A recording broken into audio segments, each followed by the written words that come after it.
জিলহজের 9 তারিখের ফজর থেকে 13 তারিখের আসর পর্যন্ত আইয়ামে তাশরিক। এটা কখন হুজুর? আমাদের এই বাংলাদেশে আগামী শুক্রবার ফজরের নামাজের পর থেকে। সুবহানাল্লাহ।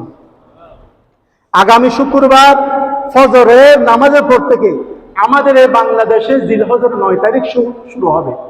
জিলহজের 9 তারিখ ফজরের থেকে জিলহজের 13 তারিখ আসর পর্যন্ত সর্বমোট 23 ওয়াক্ত ফরজ নামাজের পর একটা তাকবীর বলবো, আল্লাহু আকবার, আল্লাহু আকবার, লা ইলাহা ইল্লাল্লাহু ওয়াল্লাহু আকবার, আল্লাহু আকবার ওয়ালিল্লাহিল হামদ।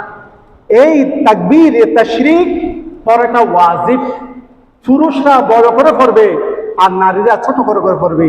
একবার পড়া ওয়াজিব, 3 বার পড়া মুস্তাহাব। এই জন্য আমার বন্ধুগণ, আমার মুসল্লি ভাইগণ, যারা আজকে আমাদের এই আলোচনা শুনেছেন, খুব গুরুত্বপূর্ণ আমল আমাদের উপর ওয়াজিব আইয়ামে তাশরিক। আগামী শুক্রবারের ফজরের নামাজ এর পর থেকে জিলহজের 9 তারিখ আমাদের এই বাংলাদেশে শুরু হবে। আমরা সবাই আইয়ামে তাশরিক, আল্লাহু আকবার, আল্লাহু আকবার, লা ইলাহা ইল্লাল্লাহু ওয়াল্লাহু আকবার, আল্লাহু আকবার ওয়ালিল্লাহিল হামদ আমরা নিজেরা আমল করব।